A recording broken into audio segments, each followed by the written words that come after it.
But it was cool because I was on tour then, so I got to walk the red carpet, and I did it. James Taylor sat there and talked to me for 8 minutes easily. Yeah. And just everybody else around him just knew if he's in a conversation, just leave him alone. Yeah. You know, so none of his people pulled him away. You know, where some of these artists, they have people who are like, hey, we got to go. You know, wasn't like that for him. James Taylor was probably one of the kindest people I've ever met in my life. This is the Mostly Middle Tennessee Business Podcast, a podcast about Middle Tennessee business owners and professionals. Mostly. Yeah, I'm pretty much using it, you know, for, like we were talking about, a lot of idea starters. You know, I'll ask GPT to come up with, like recently, just names for an idea, you know, and a concept. Actually, on the podcast you were a part of, he's bringing an advertiser on that's going to be kind of like a what do they call that? Where you're an ambassador for them and they get paid. What do they call that? Like a spokesman kind of thing. Yeah, you know, and whatever you sell, you get a piece of, that kind of thing. I can't remember the name of it. Of course, my mind's spacing out right now. Old man brain. So basically a partnership and whatever, like people put in your code. Right. And then you get a little, like 10% of the sales. What's that called? I know exactly what it is. I have no idea. We're both. We should ask ChatGPT. We should. So you know, just to kind of figure out in a better way, hey, what's a really good way to describe what this guy does in a fun and creative tagline positioner? And it came up with a bunch of different stuff. So there's good elements to it. You know, it's got access to the world's wealth of historical information since the dawn of time. Yeah, you know, in terms of the internet and stuff like that. So. But I get it. I mean, the songwriting aspect, like Suno and all that stuff, is kind of troubling. You know, and it's gonna be not too long before all animated like videos are done just off ChatGPT and things like that, and people can just sell them to Disney and stuff like that. Because I mean, everybody's using it for everything. How many times do you go on your social media and you see a really cool video? Yeah. But you can tell it's animated. And it's all ChatGPT kind of stuff. Yeah, you could tell. It's cool stuff, but it is. I get the desire for it, but what I don't like is it's taken away from what music used to be. But again, you know, I think that there's going to be a human hunger for that, you know, like what we talked about on because you were, well, first and foremost, yes, you are listening to the Mostly Middle Tennessee Business Podcast. My name is Jim McCarthy. We are coming from the Christian Brothers of Spring Hill Studios, powered by Muletown Bikes right there on the Columbia Square. If you want to get your car repaired, I mean, Christian Brothers is a great place to go check that out, and oil changes, things of that nature. And if you're into e-bikes, which I've been doing lately, trying to shed some pounds at this age and have fun while doing it, that's what I've been doing. So it's been a blast. And old Vinny down there in Columbia will be able to help you out. Have you been to Columbia recently? Because you guys are up from up north. No, we haven't. We're right there at Donaldson, right by the airport. Yeah. And I'll tell you something you said. My wife got me back in the gym not too long ago, and I miss being fat. You know, I don't like the work. Do you miss him being fat? She's shaking her head. She's like, I do not want to be a part of this podcast. She's like, don't record me. Yeah, he didn't say whether she was shaking yes or no, though. She's shaking her head no.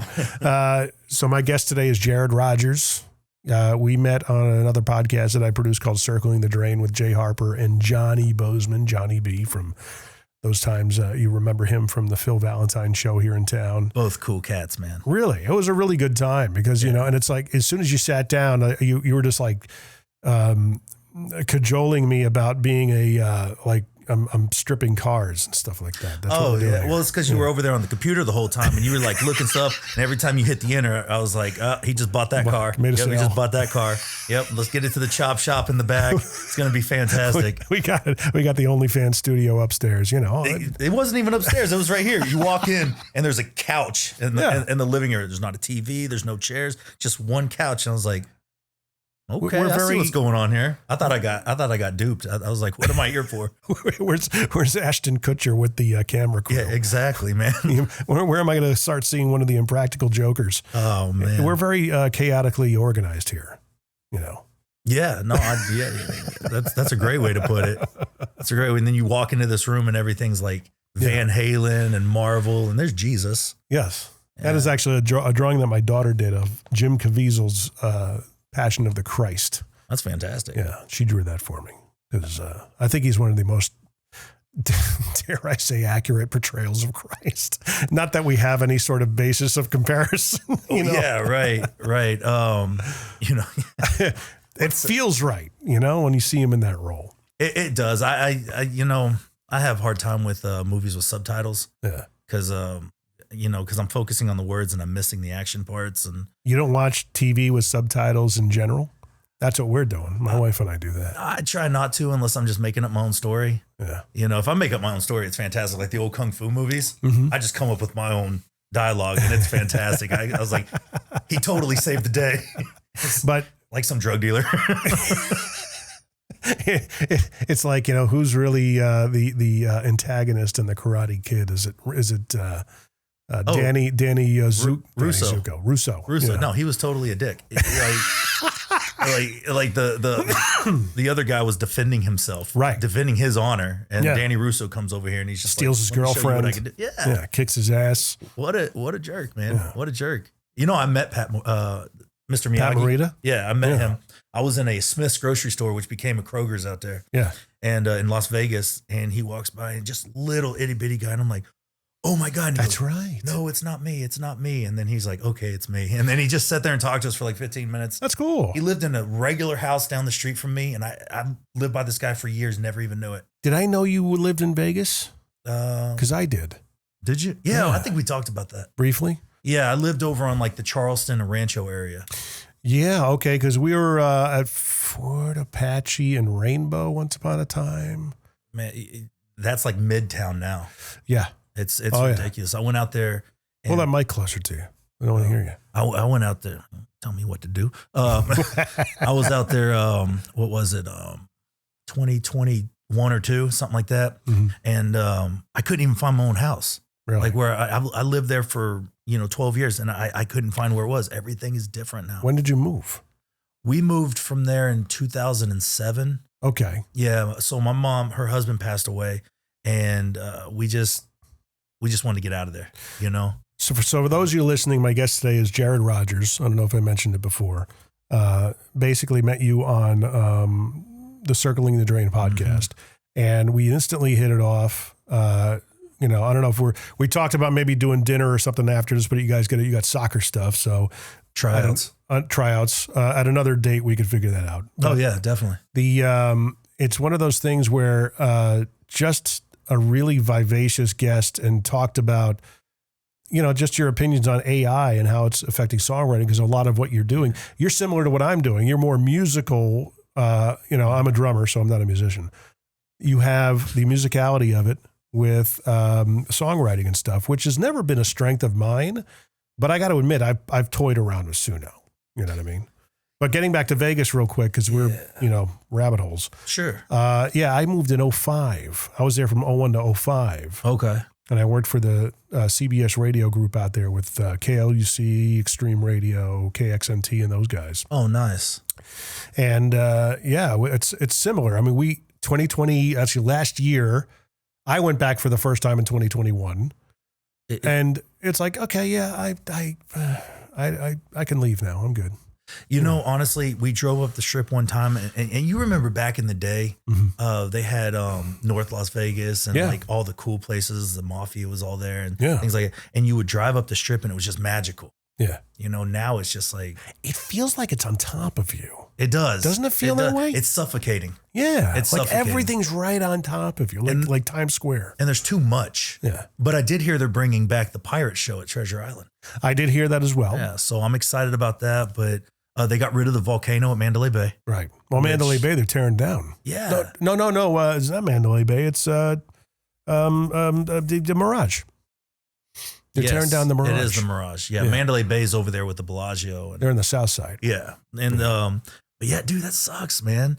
I mean, my stepdad was a doctor out there, and he treated everybody from the casinos, like the entertainers and everything. So like Siegfried and Roy would come in there, and all these people, James Caan, Ernest Borgnine. You remember him? Oh yeah. Dude, he was cool. And Dennis Quaid came in there one time, and I was just like, holy shit, it's Dennis Quaid. And he invited us to his DQ and the Sharks, where he did all Jerry Lee Lewis. Oh, really? I was like, dude, it was cool. That was at that was on the outside stage at the pool at Caesar's Palace. Okay. Yeah, it was really cool. But all these cats would come there, and it was magical, man. You see the entertainers. Wayne Newton was there. All these different people, and then just now, of course, Siegfried and Roy, what happened? They're gone. Wayne Newton's in just a small showroom. Yeah, which he should still be in a big theater because no matter how he's still Mr. Las Vegas. Yeah, and dude, he's like 80-something years old. And he's still just jamming. Yeah, it was crazy. We went to a show. It was excellent. We, my wife and I were getting married in 2001. You were there in 01. Not on our wedding, but you were in Vegas. Yeah, we were in Vegas. Yeah, I mean, I remember the wedding well. Yeah, it was fantastic. We ended up we moved from Connecticut to Las Vegas, sight unseen, never been west of Cincinnati, and we a little culture shock there. Oh God, totally. From Connecticut, I mean, gosh, we could actually afford things and have a life out here, and that was one of the biggest eye openers when it was affordable. Pretty much, yeah. 2 months in, my wife flew back to Connecticut to get ready for the wedding because we were going to get married in Connecticut. 9/11 happens. I work for a news talk station, so that was one of the busiest days of my life. And it was interesting to see how that community really resonated and pulled together. It was an interesting time in the face of such adversity and challenge and tragedy. It was like Vegas was just something about it that just felt special for some reason. Because everyone was like, "Oh, we're next." I'm like, "No, we're not, dude." Oh, dude, no. My stepdad, he straight said, "Go fill up all the tanks of gas in the cars. Like, just take them and go. Just fill them all up." We filled up everything from the motorcycles to the everything. Yeah, I didn't do any of that. Yeah, no. And he's just, I mean, he was legitimately worried, really? And so he's like, "Get ready, we're about to go to Utah." I was like, "Utah?" Out of all the places, let's go to Utah. Well, I was thinking like, "Oh, we're totally next," because we're the Sin City. I'm going, dude, the rest of the country would be like, "Oh, that's too bad." What were you saying? Nobody would care if Vegas got hit. Yeah, like, but New York, though. New York, Chicago, I could see. Like, well, they could go after the Hoover Dam. I said, they're going to fly a plane into the dam. It's going to smash against the dam. That thing is going to move. Nothing's going to happen in the dam. It'll get a crack. Maybe. Yeah. The thing's really... you can take out the wires. What is the conspiracy theory? They're hiding aliens down there? Yeah. Megatron is down there. Megatron is down there. He was down there. He's out now. He is. Yeah, you got to see the fifth movie now. I do. Yeah. That was the first movie, I want to say. That was the first movie, yeah. He was down there in the bottom of Hoover Dam, man. Right. Touched this big-ass cube that's taking up the whole bottom. Dude, it was a fantastic movie. Everybody should watch it. And they all went downhill from there. Back when LaBeouf was actually fun to watch. He was. Witwicky. Sam Witwicky, yeah. But like you talk about Wayne Newton, but the biggest guy that I really enjoyed bringing people to see back then was Clint Holmes at Harris. Okay. And he was... just real fast, man, I just saw a picture of you back there. Am I getting catfished? No, it's my... screensaver montage. Okay. Yeah. Just making sure. I was like, catfished. I had to look at it twice. I was like, it's an older picture of me. Yeah. It's like that beard is brown. Yeah, no. Boy, that happened quick. Yeah. Tell me about it. Like 4 years ago, I had all black, and it was like, now I look like I hung out with Michael Irvin in the 90s. But it was he's a really cool guy, by the way. Oh yeah? Yeah, man. So all jokes aside, he is a fun guy, but I stick by what I said. But yeah, I saw that picture. I was like, okay. It's a little distracting. Yeah, right? I saw what was happening here. Yeah. I see what you're doing. So Clint Holmes was like one of those stereotypical lounge singer kind of on first initial looking at him.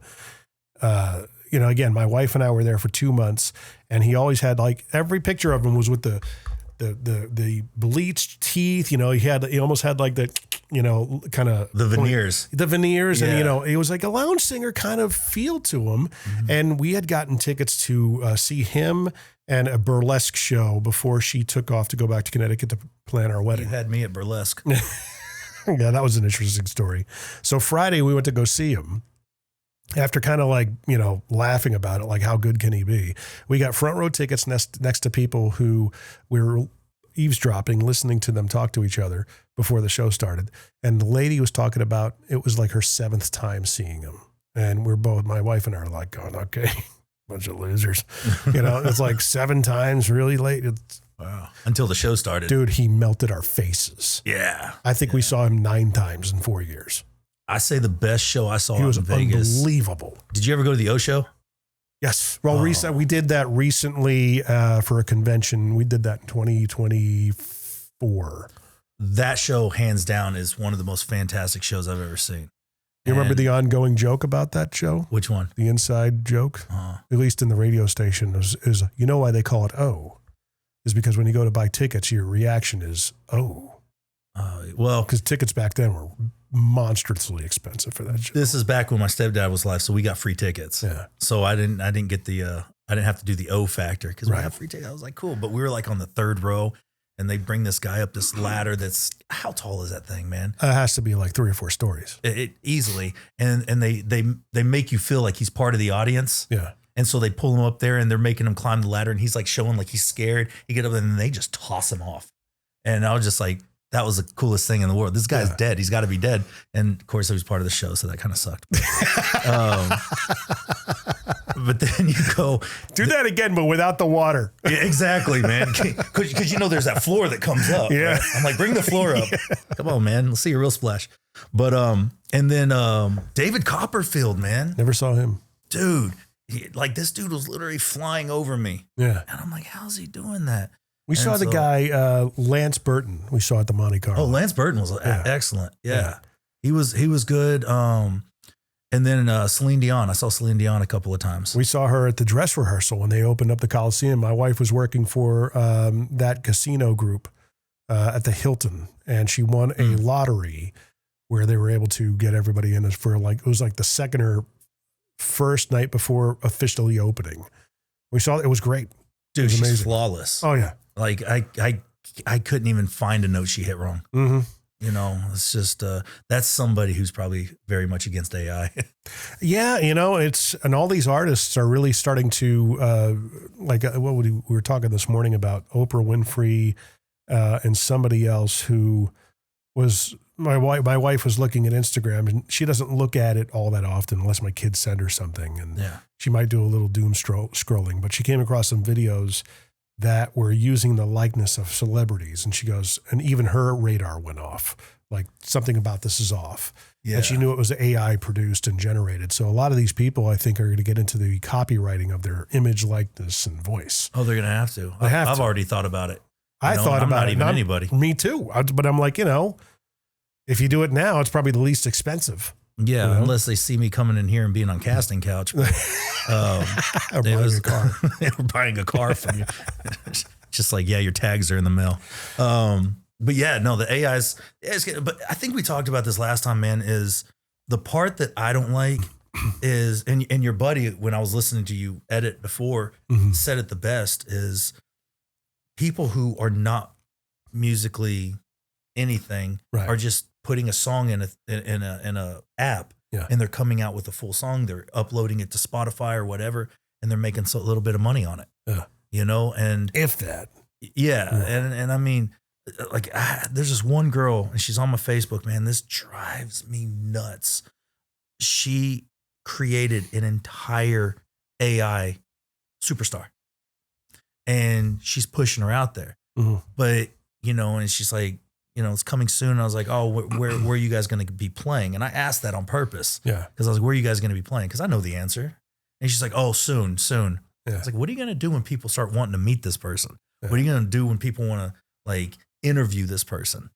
And it's just like, it's going to catch on quickly. I don't know. I'm kind of hoping the musical aspect of this kind of fades quickly. I think it'll stick around, but I think people will just there'll be a delineation of, everybody's just going to know what AI is going to sound like. Well, you can hear the mixing's different than like you get in a Kent Wells studio.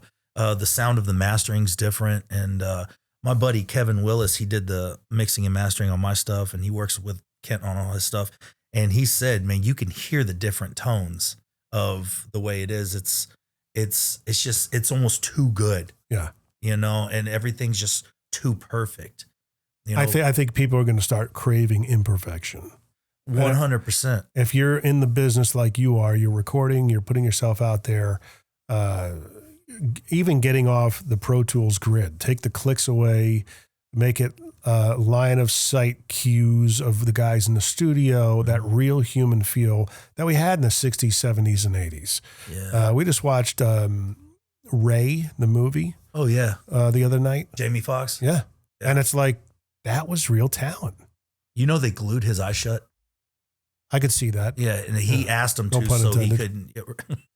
But hold on. Let's see if I got that. Georgia? I got that somewhere. There we go. There it is. All right, cool. And I got to do the... You're going to have to edit that and push it back a few seconds. No, I'll leave it in. I got The Price is Right. It's got to be in there too. Man, he said that they glued it because he didn't want to cheat. Yeah. He wanted to be as authentic as possible, so they glued his eyes shut. I was like, yeah, gluing my eyes shut? No, man, just put the glasses on and, shake your head and I'll fake it. But I don't want my eyes glued shut. But yeah, dude, it was a fantastic movie. And man, I did he win an Oscar for that? I think he did. Either the movie, I know some Academy Award winning something or other was a part of it. He deserved it. Oh yeah. It was a very good role, but the way they just cut music back then was so just raw. I mean, you even go back to the early Van Halen albums where Eddie's guitar was always panned to the left, and it's like it was such a prominent part of their sound, but there's still like a lessening of it because that was like a very Beatles-esque way of recording back then. It wasn't stereofied yet. Yeah, to thicken the sound. Well, even the authenticity is fading a little bit, man. I mean, you turn on a country song, man, everything's about whiskey, everything's about, it's all the same story. So now they have these songs that are created on AI that have taken that concept and just dug deeper on it. And so, I mean, it definitely goes off a pattern. But every time we upload one of our songs to like Spotify or Apple, they use what we do and they send it to AI. And so AI is able to mimic what we're doing. So even if you sit in here right now and write an original song, that sound is already in AI, and proving it's not AI is going to be difficult. Yeah, because because they're getting their ideas from the songwriters. That could be like, there's a little bit of give and take though. I've always thought, I'm like, well, if this is the way it's going, what's the pivot? How do you make it make sense? Yeah. And I think we talked about it on the last episode, but I believe if you wanted to be an artist, then do what that girl is doing. Okay, look, here's some pictures of me. Here's my likeness. Here's my image. Give me a bunch of different looks that I should, like a branded look that I should be going for that makes sense. Yeah. Write me an album. Here's how my voice sounds. Here's my range. And basically I want a song about this and blah, blah, blah. So you start there and then you can massage it. At least in there. You're talking about like just them laying a foundation that you build on it. Right. And then if you want to do live, you just copy and paste and do that. If it makes sense for you. Sure. You know what I mean? I mean, that's probably the next iteration of all this. If not, you're just building a musical career off of just hitting the road and playing live. Because I think a lot of people are going to start craving live performance hard. I hope so. Well, I mean, you know me, man. I mean, you heard my music. It's spiritual, like that Christian contemporary meets a little country rock, and I've already spoken with 4 different booking agents, and that's a hard field to break into. They want to book me and they want to do this, but it's either it's not gospel enough or it's a little too spiritual for this or it's that. And it's tough, but I think personally, if we're gonna use AI, I think there should be like almost like its own MTV channel. Right. You bring it out and you're like, here are the AI artists, and you can play them and streaming them on that all day. But I know that if you upload it, like the Josie Awards. Yeah. All right. So the Josie Awards, they say, was any part of this AI, and you have to check yes or no. Right. And if you did, you wrote it, but you put your voice into AI and it put the music behind you, then you've got to check that. Now, how they prove that, I don't know. But I'm assuming that there's some kind of software that can detect if it's AI or not. There will be something. Someone's going to come up with something and probably use AI to come up with it. Exactly. Yeah. You know what I mean? To detect whether something is AI or not. All I know is I've watched Terminator and I've watched iRobot, and I know how the story ends. Well, we addressed that too. Yeah. And I remember it dawning on me. I'm like, but in Revelation, There's nothing really mentioned about this. And actually, I talked with my friend Neil about this recently. He goes, "Oh no, it is mentioned." I'm like, "But I don't know where." It's, and I can't remember how he brought it up in terms of in the prophecies that are to come, and then what his point was. But I mean, I'm like, it's not really mentioned. It's not alluded to. And I said, to your point, in the Terminator movies, how are they all destroying humanity? It's with nukes. Yeah. Nukes put off EMPs, and that would almost be a disservice to the machines because EMPs roast all the electronics. So they'd be killing themselves. Unless they figured a way around it. Maybe. I'm telling you, man. Yeah. iRobot. That's the best depiction of what's going to happen in the near future, man. There's some people that believe we're not getting past the year 2040. So, well, did you see the president's wife, the first lady? She came out with the AI robot walking next to her. Yeah. Did you see that? Yeah. It looked almost identical to the one in iRobot. Yeah. I was like, all right, I see where we're going with this. I think a lot of it, truth is indeed stranger than fiction. And you're going to see a lot of that kind of stuff coming down the pike because the movies have already pretty much foretold things that are happening. I think Hollywood knows what's coming. Yeah. They always seem to know stuff. I mean, you got the movie coming up I'm really looking forward to is Disclosure Day. Yeah. In June, it comes out. It's a new Spielberg movie. And some people are saying it's the sequel to Close Encounters, which I am just stoked about. Oh, that would be fantastic. I think so too. And it would be brilliant. Have you seen that one? Close Encounters? Was it the third kind? Close Encounters of the Third Kind came out in 1977. Yeah. And it's not Richard Dreyfuss. I always get him and that guy confused. No, it is. Is it Richard Dreyfuss? Yeah. Oh. Dreyfuss, the mom from A Christmas Story, Melinda Dillon is in it. Terry Garr. Such a cool movie. Great movie. Oh. Great movie. And it was such an indelible part of my childhood growing up. And it's like, at the end, the ending of that movie is such a cliffhanger. There's such an unfinished element to it. I don't know what happened to that guy. Right. Yeah. Was he turned into an alien? Because, he gets taken up and he gets showered on. And then all of a sudden, the next thing comes out after all the little alien children disappear. And there's one alien that they kind of communicate with. Mm-hmm. And then the movie ends. Yeah, no. And you got to ask the number one question everybody's wondering. Did he get probed? True. Women are not thinking about it. You're not thinking about this. Every guy is like, he got a probe up his ass. We're going to find out, hopefully. Yeah. But there's a scene in Disclosure Day where a bunch of cars jump through like the front porch of a house. Okay. And the house is reminiscent of Melinda Dillon's character's house where her little boy gets taken. Oh, I haven't seen this. Yeah. Okay. So it literally, like they online, all the sleuths put videos together comparing that, like Melinda Dillon's Indiana house to the house that's in Disclosure Day. And it's like, oh, wow, that's a nice little Easter egg. Okay. Yeah. All right. Yeah, I'm going to have to look that up when I get home because I really enjoyed Close Encounters. Such a great movie. And I mean, Spielberg doesn't really do anything wrong. No, he doesn't. He's a brilliant, troublingly brilliant man. He really is. And I think if there is an Illuminati, he's running the show, It wouldn't be that obvious. Yeah, I'm telling you, man. He's a henchman. But I'll tell you something though, man. Like they were talking about doing a Goonies too. Really? Yeah. And, but they want to do the original cast. Now, of course, Corey Feldman getting his little claim to fame there. He had to say, unless Spielberg's doing this, I'm not going to be a part of it. He's smart to say that. Yeah. He needs to quit music, but yeah. He does. Yeah. That's rough, man. His guitar solo is probably hands down the worst guitar solo of all time that we're still not sure he's playing, but I would love to see him in Goonies too.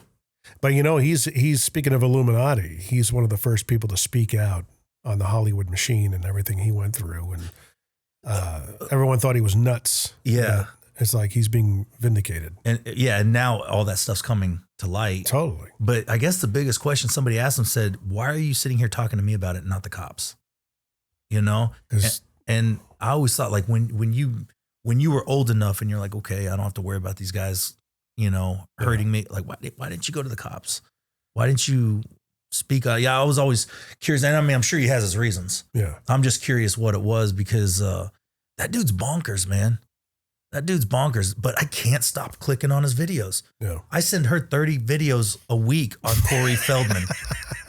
He's broken a tooth. He's done this. He comes out flapping his arms. Dude, whatever he's done. It's either the dumbest thing in the world or he's the most brilliant man in the world. Right. I can't figure it out. Well, he's kind of like Joaquin Phoenix when he did that one movie and he was just all weird. And in order to promote, like he went on talk shows and wouldn't engage and just sat there staring at the host. Which movie are you talking about? I don't remember the movie. Because he's always been kind of awkward. He has. But I think a lot of those people who grow up that way, they rush into adulthood. They experience a lot of things they shouldn't experience at certain ages. Yeah. It affects them. You know, there's actually somebody who talked about the $50 million. It might have been Dave Chappelle. He says, you know, as soon as you start getting paid $50 million, that's when they own you. And it's like, ooh, that's interesting. Yeah, man. I don't think money definitely gives you freedom at all. No. But Joaquin's little brother, River Phoenix, or was it older brother? Older brother. Yeah. River Phoenix, man, that was a loss. And he and Corey Feldman were really good friends. Yeah. You know, they were on, what was it, Stand By Me? I know. Yeah. River Phoenix was in Stand By Me. And so was Corey Feldman. That's right. Yes, he was. And then what was that one guy's name? Jerry O'Connor. O'Connell. Yeah. He was in there because he's got his ass handed to him by Bill Maher. Did recently. He? Oh yeah. For what? Just, you know, the woke ideology, and he was trying to defend it and everything. And Bill Maher is being Bill Maher, very objective, very, he's a critical thinker. And he was himself and called him out on like, dude, come on. Basically telling him like, dude, you're full of crap. Stop. Yeah. You know, I'm going to have to look that up because Jerry O'Connell was, he seemed like the very level-headed guy. Yeah. He just seemed like the more shy one in the group of Stand By Me. And of course, Corey Feldman with his Angels, you know, totally pulled the Michael Jackson meets Hugh Hefner thing. Yeah. And I mean, at least he's living the life, I guess. I don't. Whatever happiness that is. You know, to each their own. And I hope it works out for him. Eventually, a friend of mine, Tom Caulfield, said, you know, at some point, everybody's got to make their decision about God. You're going to find out one way or the other. I mean, no matter what, we're all going to be there. Yep. You know, it's just a matter of, do you believe or do you not? You know, my dad, I love my dad, but he has, in case shit happens, faith, you know, so. Fire insurance? Yeah, man. I mean, he's gotten better about it, but a few years back, he would always say, well, I'd rather believe and be wrong than not believe and you know, right. Or believe and be right than not believe and be wrong. That's Pascal's wager. Yeah. And I call it insurance, you know, and I think that's the wrong kind of faith. Now he's gotten better about it now. And, you know, he actually goes to church and stuff like that. And, you know, he calls me all the time and he's just like, do your kids know Jesus Christ? And I was like, I mean, not personally, but you know, they don't call him on the phone or anything. And she's the worst. She's just like, for those of you watching or listening, Jared's wife is off camera. Yep. We can put her on camera if she wants to. No, not at all. She's shaking her head. I say, do it. You're camera friendly. I mean, no. Yeah. That's his nice way of saying you're not ugly. Right. Pretty woman. All right, whatever. All right, fine. You don't want to have fun with us? Don't have fun with us. Don't engage in the discussion. You're like my wife. Enjoy the walk home. She'd be great on a podcast, my wife, but she's like, I don't ever want to be on a podcast. All right, whatever. You know what makes our relationship work? What's that? We talk so much shit. Right. You know, it's just. That's why I think like all four of us, we need to go out. We just get along. Oh, dude, just have a blast, man. Because she walks in the other day. I start looking around. I'm just like, my dishwasher is talking. and of course I got something thrown at my face. I don't know what it was, but it hurt really badly and totally deserved it, but it was worth it. It was totally worth it to see that look on her face. You should be on camera right now. Well, I mean, you know, I'll come in and say something sideways and my wife will say something back to me. Like, you want a fresh one? You know, that kind of stuff. Pulls a Robert De Niro on you. Pretty much. Yeah. No, and just for all the ladies that listen to this, I love my wife and she's my queen and we joke a lot, so don't take that overboard. How long you guys been married? Oh hell, let's see here. I committed to cable in 2000. We got married 2020? Yeah, 2020. Oh, really? Yeah, but we've been together 11 years. Okay. Yeah. I think that was actually my vows. I was like, I did so well committing to cable. I just thought I'd give marriage a shot. You know, committing to cable. Yeah, dude, cable's way worse than marriage. It's now they got YouTube TV. I can cancel at any time. Well, we're talking a lot about like the inside track of music business, Hollywood, and everything. I mean, you grew up with, your uncle being a very formidable, very influential artist in the country music business, pop music to a significant degree. Kenny Rogers. Yeah, he made that transition really well. Yeah, that from country to pop. Oh yeah, he came through and let's see here. I think the story was Lionel Richie wrote that song. He's like, I have an idea, so he goes over to Kenny's house or something, and he said, I want to play you the song, and he's like, all right, play it for me, and he's like, okay, and he's like, lady, and that was it. And then he's like, I gotta go to the bathroom. We'll be right back. He ran to the bathroom. He wrote the rest of the song. Your uncle did? No. Lionel Richie. Oh, really? And that's how he got Lady. Wow. Yeah. So it was, that was always a funny story to me, man. It's like, okay, you come in here and you're like, Lady. And that was it. That's all you have to pitch to Kenny Rogers right now. Right. And then he's like, I'll be right back. And he goes to the bathroom and writes that whole masterpiece. Yeah. And he comes back out and then they go and they record it. That's the thing about AI. AI, I cannot say is going to be writing masterpieces. It's not going to be writing, Islands in the Streams, The Ladies, Don't Stop Believins, those are human intrinsic songs. Well, the one thing AI can't do is feel. Right. I mean, no matter how you break it down, it's a machine. So you're going to have songs that are cool and they're going to be really good, but they're not going to be, like you say, that legendary status because everything's on a pattern. Dude, but humans are barely achieving that these days with the stuff that's coming out. I'll tell you who I enjoy listening to, who I think is, she's not underrated because she's selling out stadiums. She's doing her thing, but Pink. Yeah. That girl can sing the phone book and make it sound good. Lady Gaga too. Lady Gaga, but she has a whole presence. Yeah. Like Lady Gaga's presence. And who's that other one that we listen to, Amanda? Amanda's not going to tell you. She's going to have to do it through her eyes. Yeah. Yeah, boy.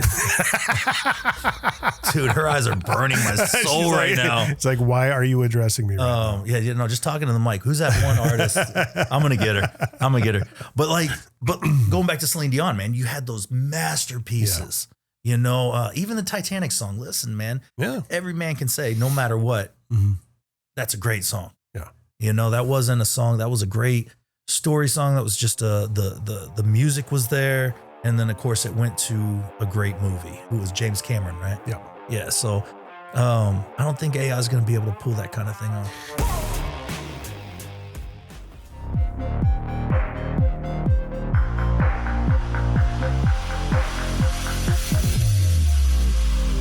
Whatever you want to film, wherever you want to film it, we can film your show from just about anywhere. Want to film a special episode of your podcast in a new location? We can do that for you. How about creating your short form video content at home or in your office? We can do that for you. Whatever you want to film, wherever you want to film it, it's your show. We just produce it for you.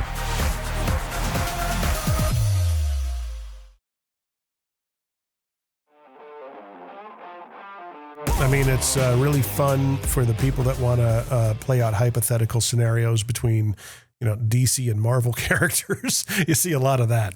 A lot of these made up scenes, like what if, the Avengers went up against the Justice League and all that stuff. Avengers kick their ass.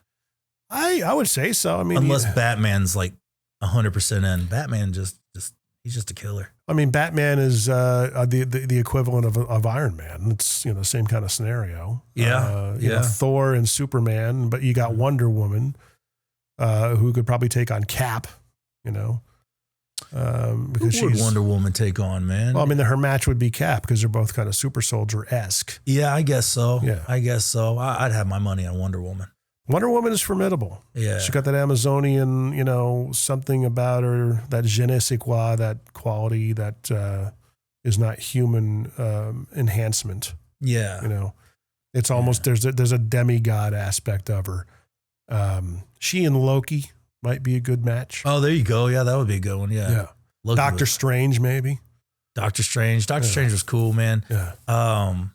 We are really going all over the place in this podcast. Dude, no, it's just how we roll, man. I'm looking at all your guys over here. I liked Thanos. I rooted for him.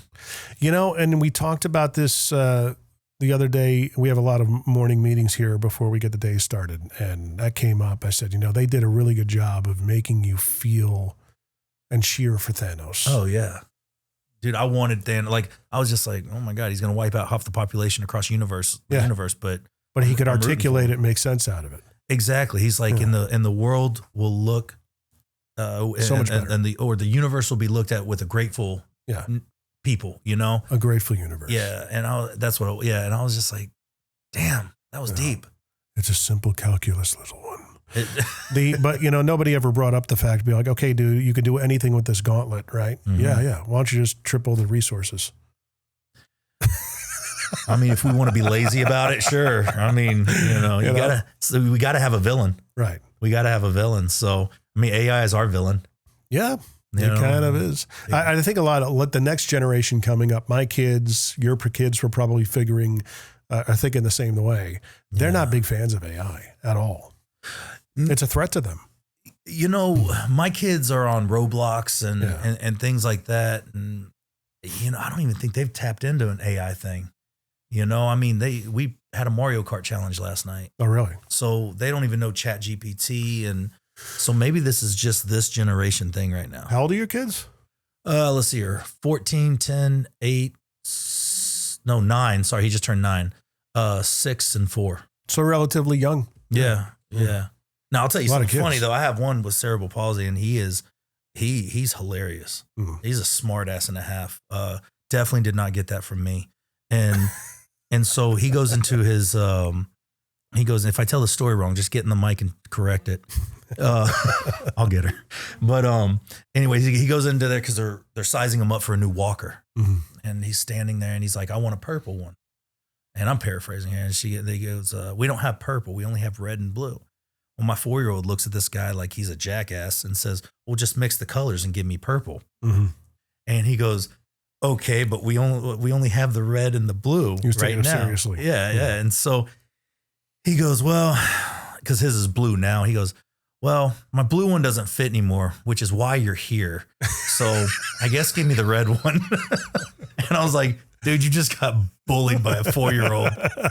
And that's hilarious. And when the guy's not paying it, because he was trying to talk to my wife, he's like over here trying to, and he's like, hey, you know, right? And he's like, pay attention to me. This is my walker, my session. Yeah. And I was just like, damn, dude, it's pretty hardcore for a 4-year-old. Yeah. I liked it. So what was like your uncle's life? Was it very influential on yours? Was he around a lot? And, you know, did it kind of put you on a path to what you're doing now? I mean, there's a lot of commonality there. I'll tell you, you're going to be the first person I talk to about this. Mm-hmm. So my biological father was Ross Guerrero. Mm-hmm. And Ross Guerrero was the chief pilot and head of security for Kenny Rogers. Mm-hmm. He was extremely abusive to my mother. Mm-hmm. He held a gun to my head, threatened to kill me if she left, that kind of stuff, you know, checked the mileage on the car, forced himself on her, you know, things like that. And, you know, she's been a rock star her whole life. Mm-hmm. You know, she's just been through just crazy and she stuff. Manages you now. Yeah. Right? You met her. She was here. Yeah. And, so Kenny was there the day I was born because Ross was flying him in, and, Ross was my biological father's name. He was flying him in. They come into the hospital and the doctor was nowhere to be found. Right. Couldn't find him. He had a tea time, and, you know, he's just, you know, and this is in the middle of the night, but he was just at home and he's just like, I gotta get up early. When he found out Kenny Rogers was there, that guy got in his car and showed up. Right. And so everybody wanted pictures with Kenny, wanted this, wanted that. And he said, I will not do anything until you go and save that child's life. Mm. And so, I mean, he was not nice to these people because they weren't taking it seriously. I had the cord wrapped around my neck, so I was choking. Oh, wow. And so they got me out. I guess I was blue, but they ended up saving me, obviously. And because I'm gracing everyone with my presence right now, right? Damn straight. Yeah. And so, so because he was there, it saved my life, right? Well, push forward a few years, and Ross is flying Kenny to Poland.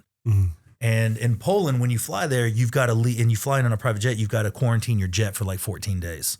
Back in the day. I don't know how it is now. So he's like, Kenny called mom on the phone, said, because he knew where Ross was at the time, so he knew it was safe to call her, said, Ross is flying me to Poland for 14 days, and you have that time to get you and the kids out, or Ross is going to kill you, you know? So we get out, and Kenny's youngest brother, Randy, who took me on, who is the reason I'm Jared Rogers, he came over, he helped us get in a hotel away from Ross, didn't even know where we were, things like that. And they come back, and then Kenny, because you can't fire somebody for beating their wife. So he said, it was brought to me that you took a kickback on some airplane he sold. Right. And he didn't do that, but he couldn't fire him for anything else. Right. So he fired him from taking a kickback on I think it was like a DC-9 or something. Right. As you know, Kenny had like 3 planes. It was great. But anyway, so he got rid of Ross. A little longer, Randy and, you know, my mom started dating, and Ross just kind of stopped showing up. And so Randy Rogers became my dad, and I've been Jared Rogers since like kindergarten. I gotcha. And so that's how that happened. Kenny's never treated me anything different than family. Right.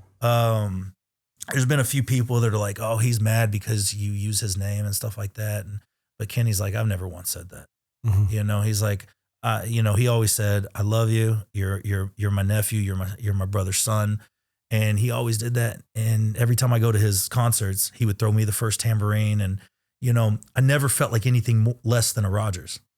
So I would email him throughout when I started music. I would email him. I would call him. You know, this is before really text message and stuff like that. So he would always write me back, or he'd call me back, and he'd say, I didn't actually write too many songs. You know, he wrote like just a handful of songs. Right. You know, Sweet Music Man, and I think like 2 others. But he said, the biggest thing is for me is I choose the right song. And he would give me all this information through the years. And so there you go. And then I would absolutely just run with it. And he was always there to give me advice, but never a handout. Right. You know, he's not going to open a door for me. He doesn't do it for his own kids. Right. You know, he's like, if you're going to do this, you got to earn it.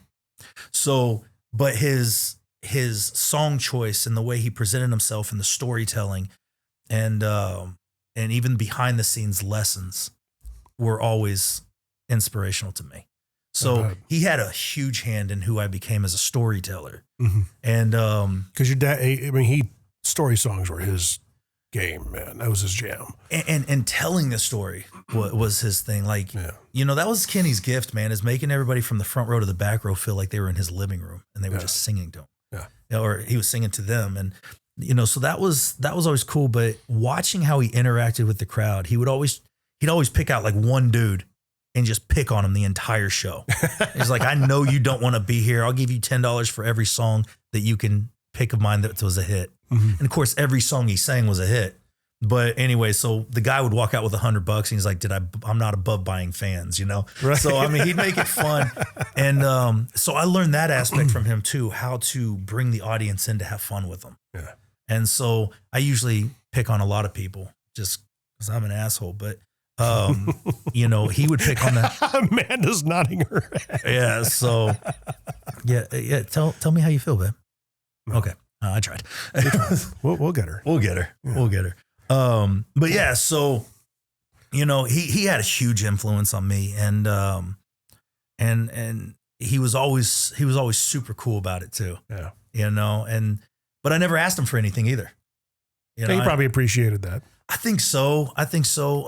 There's a lot of people that, you know, knocked on his doors like, hey, check this out. Yeah. I never did it. I never sent him my songs. I never sent him anything. Well, I think he probably knew did he articulate that to you in terms of telling you, be like, this, I'm not going to open doors for you. You're going to earn this. No, it was almost like an unspoken agreement there, like an understanding. Yeah. Cause, I knew that everybody knocks on his door for everything. Yeah. So I didn't want to be that guy. And I knew that if I emailed him or called him, by the next day I would have a response. Yeah. You know, so, he always sent me money on graduations, my birthdays, things like that. And, you know, it was just an unspoken bond. And I think there was part of him that felt that he knew he saved my life, and he loved that, you know, and he knew that I was appreciative. Yeah. And so I think that had a lot to do with it. Yeah. You know, so he never ever batted an eye at helping me out when it comes to advice and things like that. And his advice, unfortunately, today isn't the same advice you would get from somebody, or yesterday, what you would get today.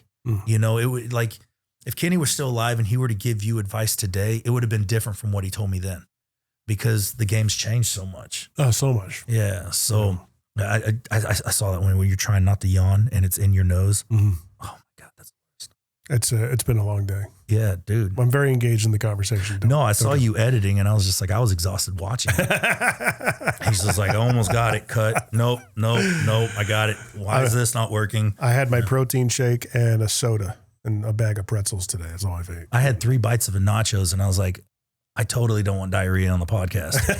So I just stopped eating it. Well, I mean, a lot of what you're talking about, even the resurgence of the story song, I think there's definitely something happening. Even if you were to put yourself out there and do nothing but story songs, you would be noticed. I mean, you'd stand out like a sore thumb. So that's what I like the album that I wrote. Yeah. And I wrote another album for another artist, and now I have somebody helping me pitch the songs that I was responsible for on there. And so, but even those were story songs. Yeah. And there's songs that you're not going to get from throwing something into, what'd you say it was, Yule? What was that? Suno. Yeah.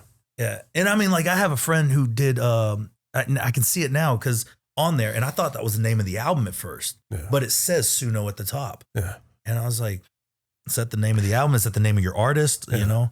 I mean, the only thing I used it for is an idea that I have for businesses to do business music videos. And it's silly stuff like that. So if we had to write a song about an insurance company, a local guy who sells insurance, how do we make it funny? How do we make it into a song? What are the concepts? Blah, blah, blah. Oh, that looks good. Let's follow that. Yeah. That's the kind of stuff. But recently I tried something where all of a sudden I've been on like a death metal, Slayer, a Sepultura, those types of bands came up, and I'm like, oh yeah, I forgot. I used to listen to this back in high school, and I'm like, what if we had like a freaking thrash metal song, a death metal song that was positive and motivating and uplifting?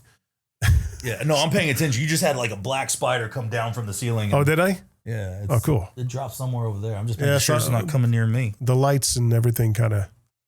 Are you arachnophobic? No, I've been bitten by a few brown recluse, and I was in the hospital. Yeah. So every time a spider comes around, I'm like, I hope it didn't catch my scent. Last time I was here, a spider was on the table. Was it? Crawled right on my leg. Yeah. Really? What is it with you, man? Maybe it's something with you. Yeah, it's maybe you're Spider-Man in the making. He's little. Don't pay him any mind. Yeah, he'll leave you alone. I hope so, man. But so yeah, I did like these thrash metal songs. One was about business networking, and another one was about LinkedIn. LinkedIn, okay. And it was all like, just way too precise thrash metal. So I use AI, so I'll put a whole business plan into AI, and it's a long paragraph, and I'll say, now make it look nice, and it'll make it look great. Yeah. So it's really good for, I mean, I get what it's needed for, on certain aspects. I just don't like that the beauty of a songwriter is not, it's just crushing the beauty of what a songwriter was. And graphic designers. I mean, gosh, how many logos I've created? It's good. I've done tons of logos. Yeah. And apparently we waste a bottle of water every time we use AI. Yeah. Every time you type anything in there, it takes a bottle of water. Well, everybody's talking about, it's killing the water usage. I'm like, but the water's not going anywhere. It's not like it's using it and then it's vaporizing, and it goes somewhere else. Yeah. The water doesn't escape the planet. Yeah. Well, you can't win that conversation with a lot of people. But I'll tell you what I love. What I'm going to love is I'm going to love when AI is going to have like a fact check, like Facebook had fact checks, and it's going to say, okay, this is AI. You can still promote it, you can still push it, but it's AI, and you've got to admit it's AI. Yeah. And so I'm going to like when that happens. And I'm going to like it when these sites, like if you do an AI song, I think Spotify should have the right to keep it. You know, like you know how you barely get paid anything. You get paid a fraction of a penny. But I think Spotify and Apple Music, for these authentic artists that come out there these days, I think they need to start paying them for their music. And so you sell it for a song for $1. Mm. Then 95 cents should go to the artist, 5 cents goes back to Apple. Right. You know, and it's not like that, because if you have an Apple subscription, you can just listen to anybody who's on there. You know, and so subscriptions are also killing the artist. And, you know, there's just got to be something that will bring financial stability back to songwriters. Well, I think it might be the Walmartization of songwriting just into high gear. Yeah. A lot of the, Walmart is cheap, convenient. You kind of know what you're getting. Yeah. But if you want a luxury experience, if you want better, if you want premium feel experience, the whole 9 yards, you have to pony up for that. I think there's going to be, maybe the shift is certified human type of approach, that everything involved, like even Reggie Ham, when I had him on here, we were talking about AI, because at the time Breaking Rust had come out, and they were the number one digital was song. that number one? Yeah. You told me about that last time. Yeah. It was Breaking Rust, it was called. Yeah. And it was a good song. Yeah. It was totally a good song. But you imagine, Bandcamp. I've heard of it. Yeah. I mean, you still got to pay for that. And they still take a huge percentage. And, yeah. And I mean, all these, they're like, oh, we're here for the artist. No, you're not. No, you're not. I mean, but that's what I mean, is that maybe the platform looks like, okay, nothing but human artists, which means you got to pay a premium. Yeah. If you want to listen to the crap that's at Walmart or, on Spotify, which it may turn into a wasteland of nothing but AI crap. And eventually you have something, well, if you want human, if you want something that's from the soul, that's genuine, yeah, it's going to cost you $100 a month or whatever, because you still have to fit and make sure that it is priced for the market. Yeah. That people can afford it. But I think it's also going to be incumbent on the artist just to, I don't know if we talked about it on that podcast, but it's going to take a Taylor Swift to, oh yeah, 100% to speak out against it, 100%. But I mean, I don't even know. Does she stream all her music as well? Amanda? I guess now it doesn't matter because she's a billionaire, but right. She's got a benevolent heart too, when it comes to treating her people right. I've heard good stories and bad stories. I mean, but I've never met her, so yeah. It's tough. But I've heard great and horror stories about my uncle too. Right. And I know he was a good guy. Well, they're held up to a higher standard when people come across them. I used to hear that stuff about Carrie Underwood and how she's awful, and I'm like, but maybe you caught her on a bad day. And everybody's, it's their God-given right to have a bad day. Right. I met Bruce Springsteen, man, one of my heroes. Love Springsteen, man. His music, he's a storyteller. Yeah. And I met him, and he didn't want to be where he was at that day. They tricked him to get there, so he was in a bad mood. He was still nice, but didn't really give me, didn't never meet your heroes. Yeah, man. Yeah. Now, then again, on the same day, I met Sting and I met James Taylor, and both of them were just killer. Yeah. Sting was fantastic. And James Taylor, it was his event because he was, what was that? Probably Vegas, right? No, this was in California, and it was for, he got an award, and I'm blanking on what that was. Like artist of the whatever, right? It was that, and I'm blanking on what it was. But it was cool because I was on tour then, so I got to walk the red carpet, and I did it.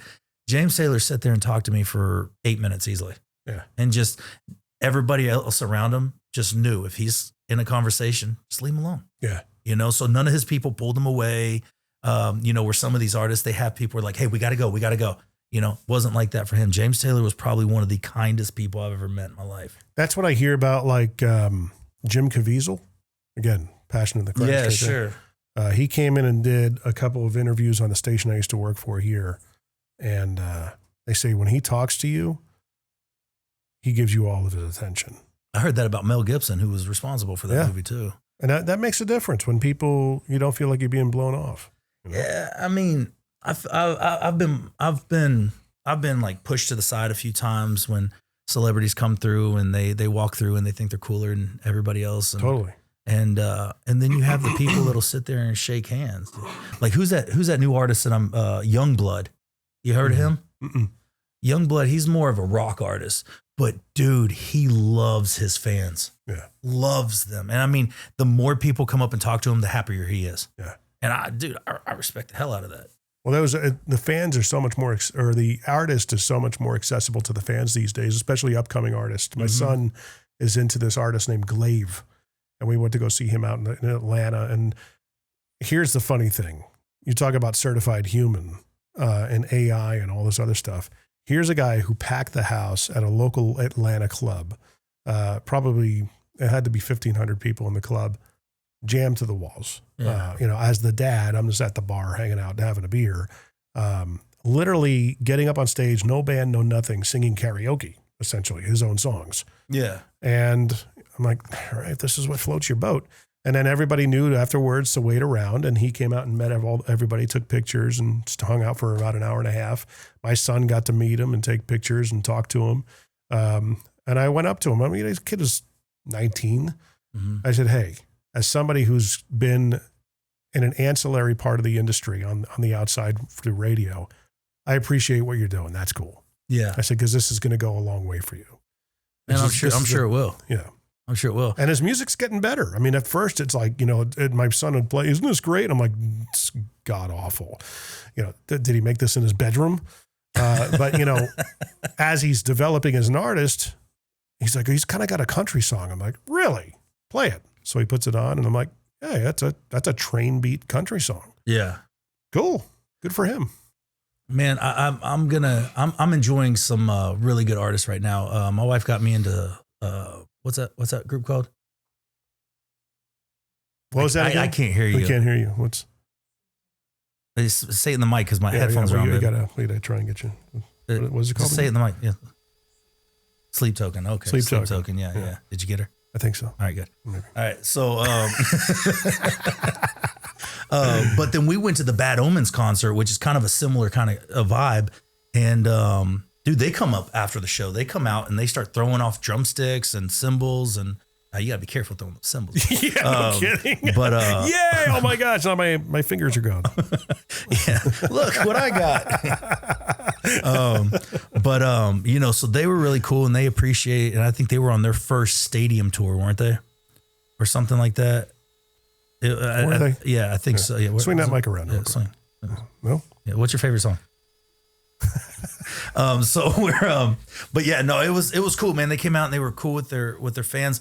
But then I've seen country music fans that are great with their fans, but then some that are like, not right now, guys, not right now, And so what people need to understand is when you're coming up to celebrities, and I'm not one, so you can come up to me anytime, but when you're coming up to those kind of celebrities, they get hit on 24/7. Yep. They can't go anywhere without people wanting to take pictures.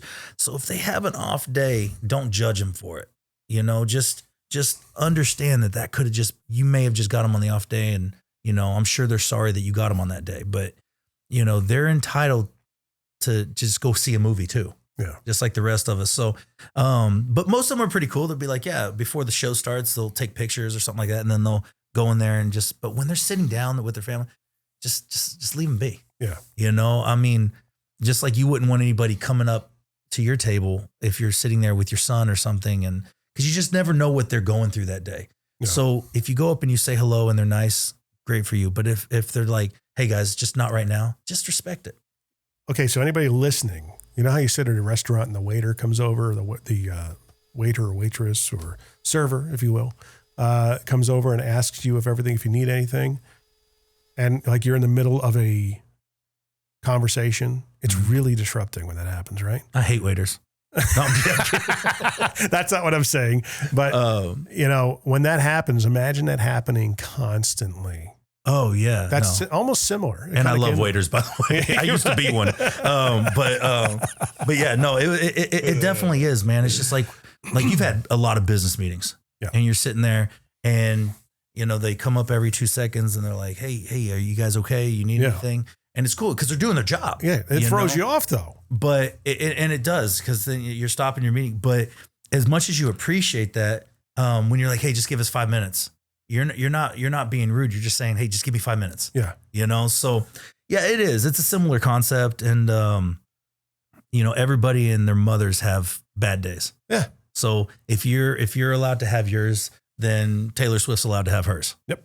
So like I said, I've never met Taylor. I'm sure she's great. I would have liked her more if she would have dated a cowboy, but it was a stepping stone for where she wanted to go. Exactly. Everybody, I think the people inside the industry, people, lovers, haters, they all see that. But I mean, I appreciate the way she went about it with her fans. She was so engaging and did things that should be the model. And it's paid off for her, billionaire status, all that kind of stuff, at least on paper. But I mean, a lot of what she has done is a model for sure. If you want to be an artist, it takes that kind of level of work and engagement and talking to your fans, which is work. They're going to ask a lot of the same questions. They want a piece of you. They want your time. They want, all sorts of things. That's just kind of how it goes. That's what you signed up for in the first place. Anyway. Hi, I'm Jason Miller. I'm the owner of Christian Brothers Automotive here in Spring Hill, Tennessee. We fix cars here, both European and domestic, from simple oil changes to complete engine rebuilds and replacements. Most important thing, though, is while you're waiting, we've got the best snack game in town, and we invite you to make yourself at home and get to know us, and we treat you like family. We're located right across the street from Walmart on Highway 31 right here in Spring Hill. Let us know that you heard about us on this ad, and we'll give you 10% off your next oil change. So stop on in and see us in downtown Spring Hill. Do we even have a downtown in Spring Hill? Well, I got to hang out with Dolly Parton. Right. And she came into Kent Wells' studio, and Kent calls me. He's like, hey, Dolly's over here. Come over here. And I was like, all right, cool. She walked in the door. I'm in a side room in the studio, and she goes, where's Jared Rogers at? And I was just like, oh my God, Dolly Parton's calling my name. Let me go see what she wants. Right. I walk in there. She takes pictures with me. We're talking about, because I went to her theatrical play, her stage performance. And I was telling her, I was like, yeah, I got to see it. And we talked about it, and she's just taking the time, and it made me feel like we were old friends. Oh yeah. And here you are regaling the story, and it's that adds up. People can either tell good stories or bad. The rocks that you throw, it's like throwing a little pebble into a pond. It will ripple. Yeah. But that's basically the positive experience. A negative experience is like throwing a boulder in a pond. Yeah, exactly. I mean? Yeah, people are going to be so much more apt to talk about the negative and bad experience. Yeah, where those ripples are waves. Oh yeah. Yeah. And they make a bigger difference. But Dolly Parton was hands down the coolest person I've ever met. It's really cool when that happens. And it's like, it reinvigorates your faith in humanity. And I've seen her perform with my uncle. Yeah. But I never got to like hang out with her because I was a kid, Yeah. So I never really met her. My mom's met her. Of course, my dad's met her, and stuff like that. But dude, I mean, she's just like, when she walked in her presence is bigger than life for being, what is she, 5 foot? Something like that. Yeah. I mean, she's little, man. And, but her presence is just 5 bigger foot, than 3 life. feet deep. Something like that. Yeah.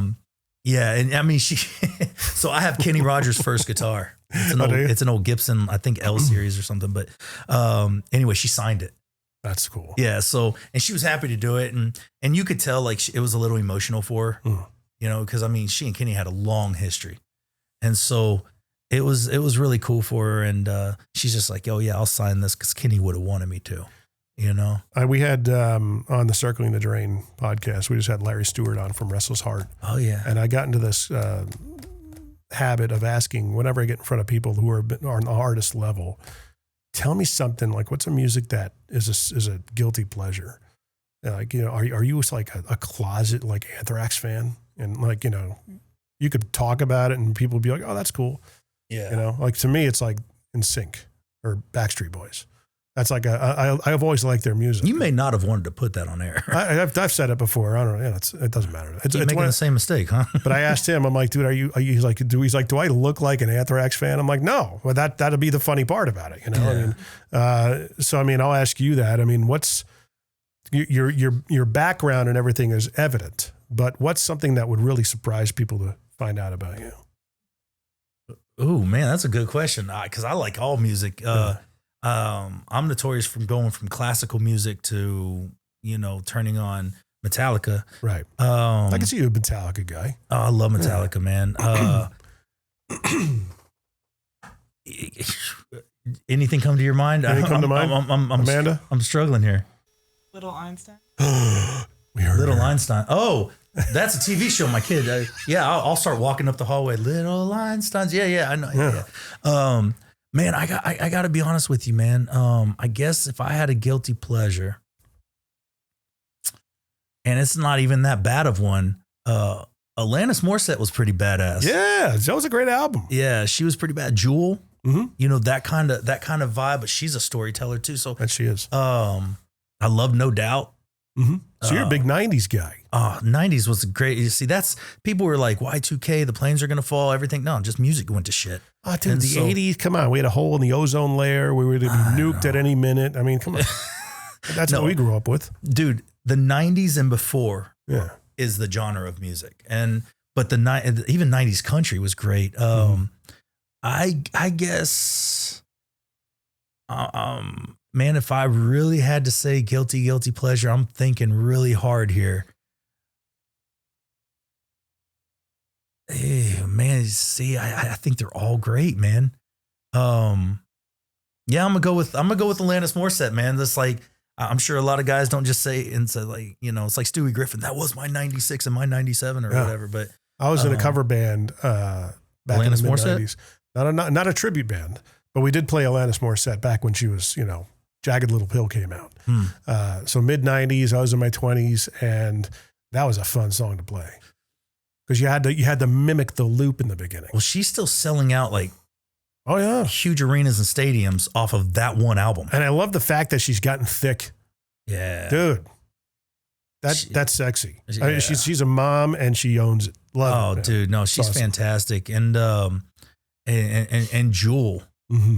Jewel was She never fixed the incredible. tooth. She didn't have to. Good for her. Yeah, no, dude, that is a sexy canine. You don't need to touch it. Leave it alone. She is she's very real. Oh, I've got one for you. What was that nice. girl's name? Nothing's right, I'm torn. Natalie Imbruglia.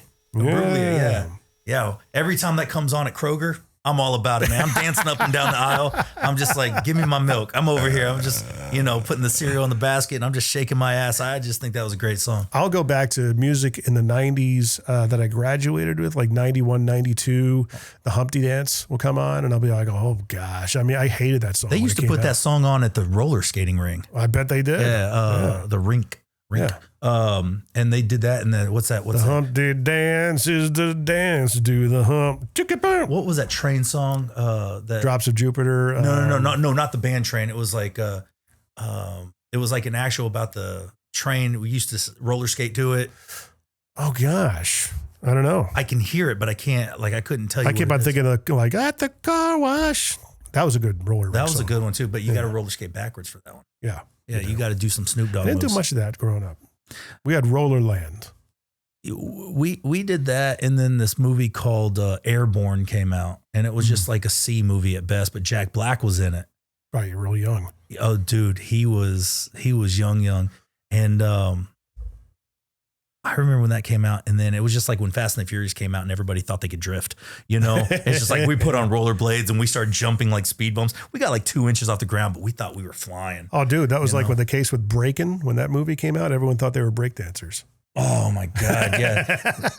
I'm telling you, man. Every time I went to see one Fast and the Furious movie in the theater, and I never went back. I said I'm going to wait for video because every single guy came out there and they're just like revving their engines. I was like, dude, you're in a Prius. Calm down.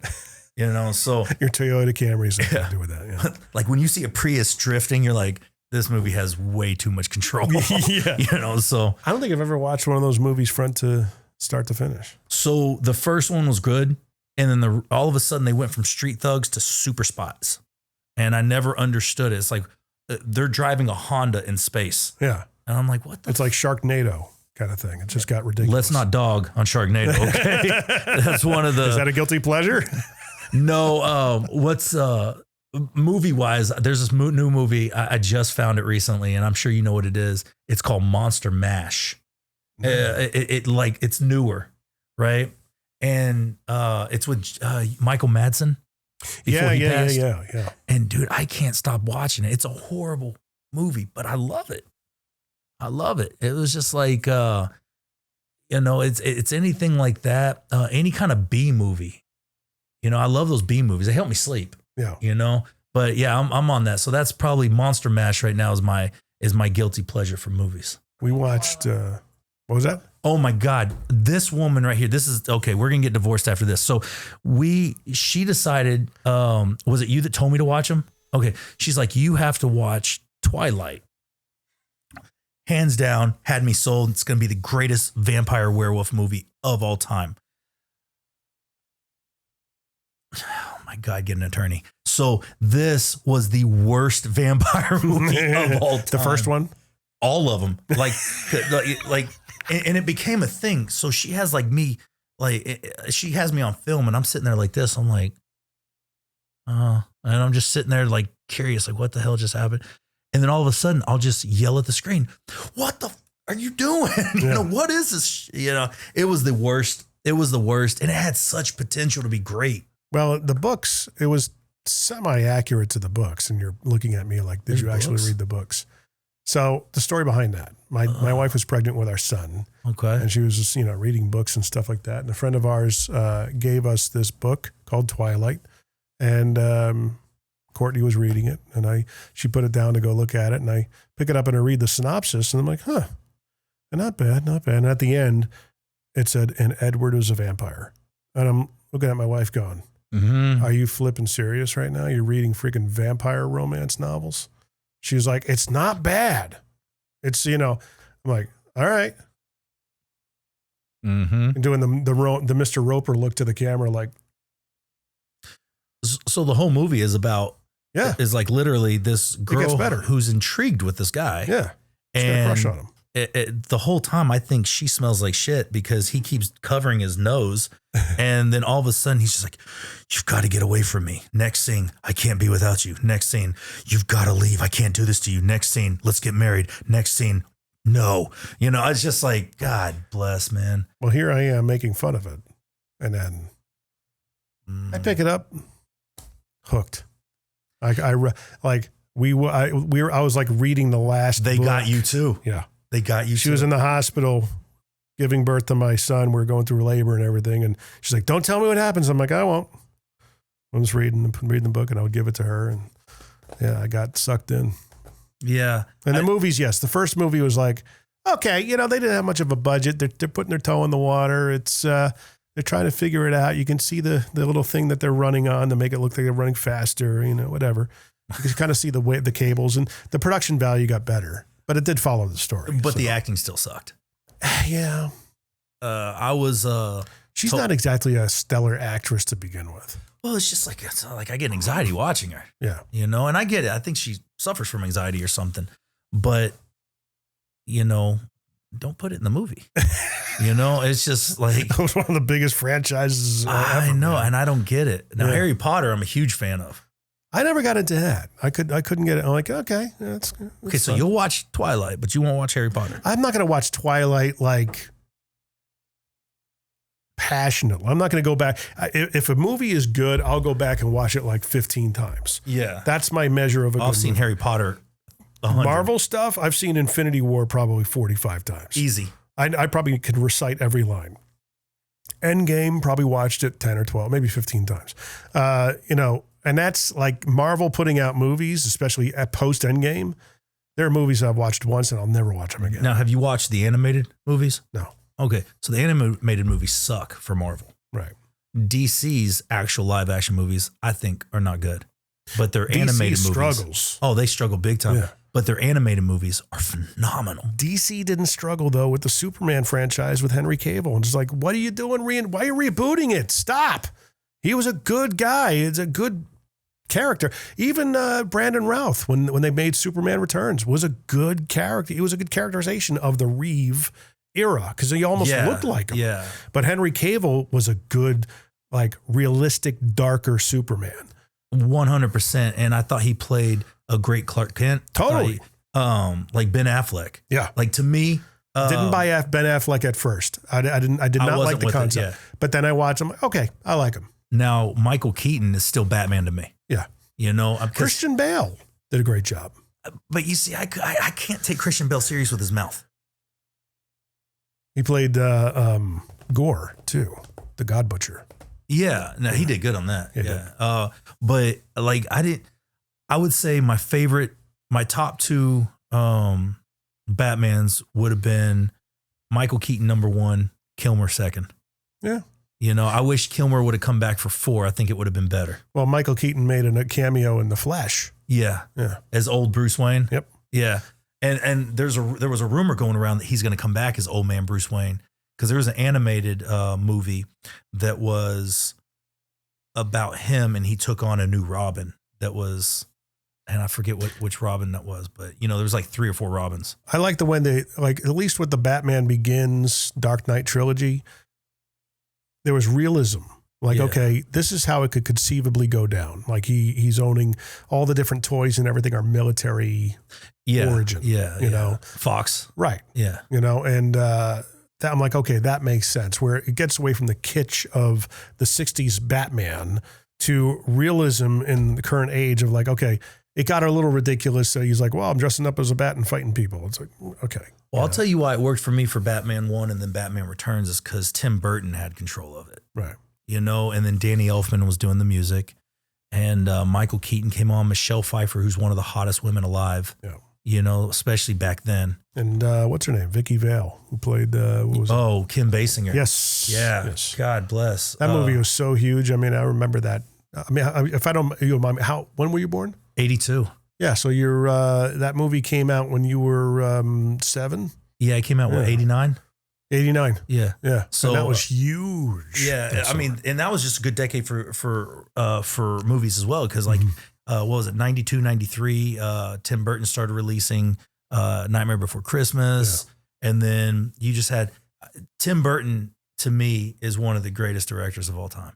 He's definitely got his own spin on things. Oh, definitely. Beetlejuice and stuff like that. Oh, Beetlejuice is fantastic. Yeah. And Michael Keaton again. Yeah. You know, so I would like to see another Batman. Like if you're going to do Old Man Wayne and do like where Batman kind of comes out of retirement because the Joker comes back or whatever. Okay, do it, but let Michael Keaton run with it. Right. You know, let Tim Burton run with it. I mean, you know, it's, and then you see them start crossing over into the Marvel side because Michael Keaton played the Wayne guy. Vulture. Yeah. In the Spider-Man movie. And his story is still yet to be told in that because they're going to get around to it. I guess. It's coming back. Like he's going to be back in something. But now they're starting to incorporate the X-Men. Yeah. And I'm a huge X-Men fan. Yeah. Like Wolverine and Beast are my 2 favorites and Magneto. I always root for Magneto. Well, I mean, they're doing that via Deadpool. Which one? Deadpool and Wolverine when that came out. Mm-hmm. That's how they're going to start introducing him into the Marvel because they're both sort of outside the MCU. Yeah. But now with the Marvels, where she goes into the other universe and she meets Beast. Yes. When that's basically how they're going to cross Hank all this McCoy. over. I think so. Yeah. But I mean, we're going to find out with Dr. Doom, Doomsday in December when that comes out. That's the Avengers, right? Yes. Yeah. So that's that. And the Russo brothers said they're re-releasing Endgame, I believe, in the fall to kind of refresh everybody. They're going to put some new footage in there, that stuff that fell on the cutting room floor. Okay. That's going to, you know, definitely appeal and be a carrot for people to go back and watch it. I'll probably go back and see it. But when they release Doomsday, are they going to release it in theater? Yeah. Doomsday is going to be massive. Let me know. I'll go with you. Yeah, I'll go. Yeah. That'll be tight. But Doomsday comes out in December. That's going to be, it's either going to be something that's going to really be big or it's going to shit the bed. Because they're bringing Downey Jr. back, RDJ. Yeah, as Doom. And it's like, that's almost like, reeks of desperation a little bit. You know, he's the one who built the franchise from the get-go. And Iron Man. Yeah. Iron Man built the Avengers. Oh, totally. So, but it was RDJ's portrayal of Tony Stark that really did it. And then the meshing, they had lightning in a bottle for 13 years with that run. 100%. Okay. 11 years, because the culture of the cast, you could tell they all really got along. And I talk a lot on this podcast about office culture and business culture, corporate culture. You can tell when you walk into a place how it feels. You know, you know that they're going to have a good culture. In those movies, you could tell they just had fun. The Office has the same kind of a factor to it. They all had a good culture on set. They all seem to get along. Yeah. Okay. Because I don't know how I feel about them bringing Downey back. I wish they would have brought an alternate universe back to bring him back as Iron Man. If you're going to do it, just do it. I think there's going to be the whole internet sphere theories that go down.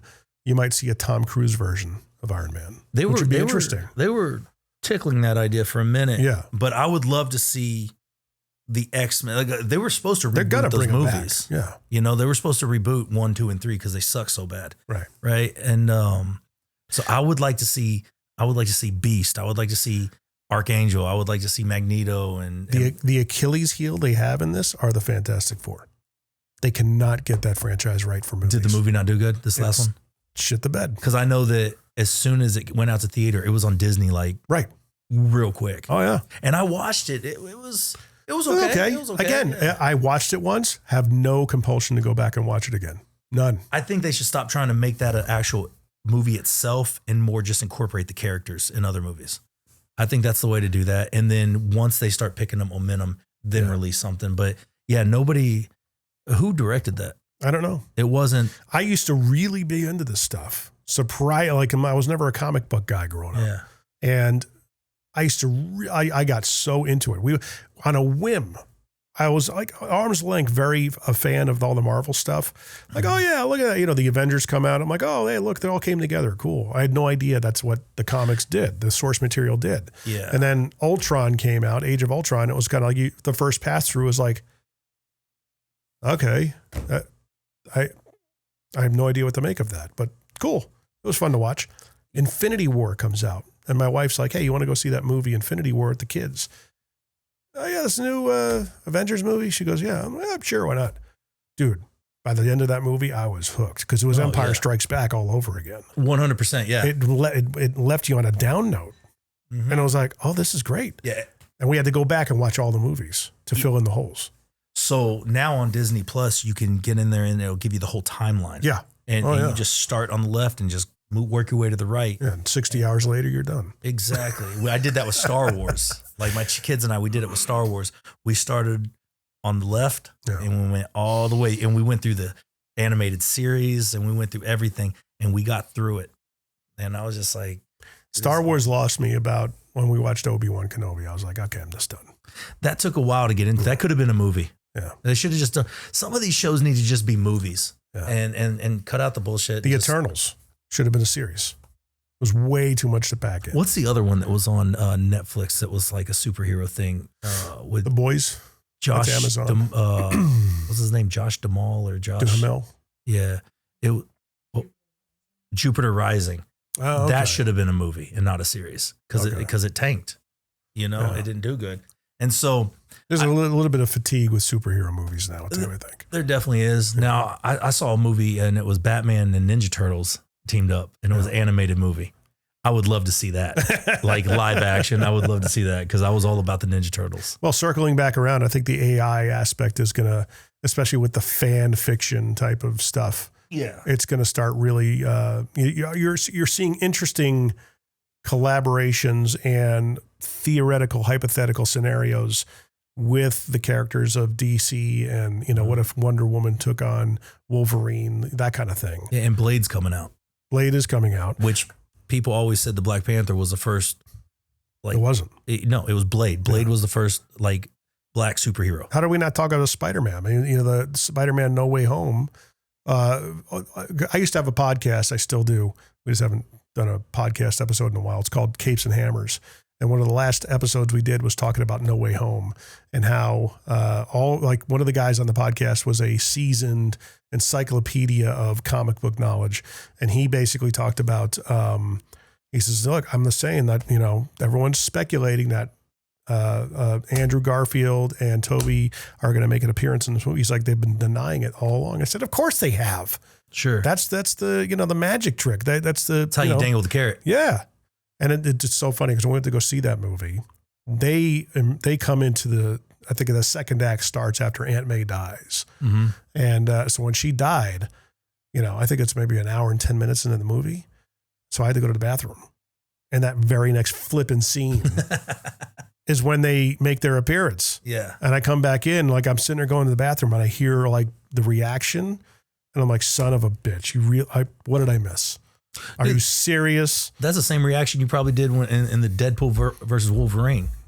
Elektra walks in, and then X-23 is there, and Blade's there, and all these guys, Gambit. Yeah. And I don't know how I feel about Channing Tatum as Gambit, though. It was interesting. He did a great job. I think Henry Cavill was a bigger reaction. Oh, dude. Yeah. The Calverine. Cavalry. Yeah, no, he was definitely, and he's like, this just feels so right. Nothing tops the reaction when we saw Endgame and Cap got Mjolnir. Oh, yeah, people man. went off the rails when that happened. Yeah, and Thor was like, I knew it. Yeah, that was fantastic. I'll tell you, man. So yeah, for the future, if Disney ever tunes into to the podcast here, which hoping they do, they should, yeah. Because there's a couple things I want. A Gargoyles live action. Okay. All right. You remember that show? No. Okay. No, it rings a bell. Okay. So Gargoyles live action, and I need X-Men 97, which you guys just blew ass on that one. I need you guys to bring it back with the animation of the Bad Batch. Star Wars Bad Batch. Well, there you go. You got your orders. Make it happen. Make it happen, Disney. I'm a big deal, It's... Do it for us. Who am I kidding? I get charged double when I go to the tickets. Where can people find and follow you and all that fun stuff? Jared Rogers Official on Instagram and TikTok, and then website. And then Jared Rogers Music on Facebook, and then the website is actually hallowedtruthrecords.com, and all my stuff is on there. And something else I'm working on that you'd probably get a kick out of is we're doing a show called Americanaville on the Road. Yeah. And where we're going, we've already filmed with Wayne Newton and Daryl Worley, and we're going to their homes, and we're kind of talking about their upbringing, what their town, what makes it their Americanaville, their obstacles they faced. And man, we just sit in their living room and have a cool conversation. So it's a podcast in a way. Sort of. Yeah. It's, I'm going to email it to you so you can see it. But I went out there with a couple cameras, and I just ordered the new GoPro cinema line. Right. So I'm really excited to try those out. And a fraction of the cost of most cameras. Oh, nice. And, but yeah, check it out. So if there's anybody who wants to, come in there and invest in that, come on. There you go. Well, as always, everything will be in the description where we put all the things and how you can find and follow Jared and keep in touch and follow his journey. As always, mmtbp.com is how you find us. If you got some value out of the podcast, go there, share it out. You got video and audio as well as a way to apply to be on the podcast is there as well. So, man, this has been an hour and a half of great conversation. Have we been here an hour and a half? An hour and a half, buddy. Dadgum, that was fun, dude. Yeah, we'll have to do some more of this. Well, I got to see if you need a drummer. That's my next question. So yeah. I've got a great drummer, but there's always room for a percussionist. He and I were talking about bringing percussion into stuff. So nice. Yeah. I'm always up for gigs. So anyway, buddy, let's get the weekend started. And good. Thanks for coming out. Thanks for having me.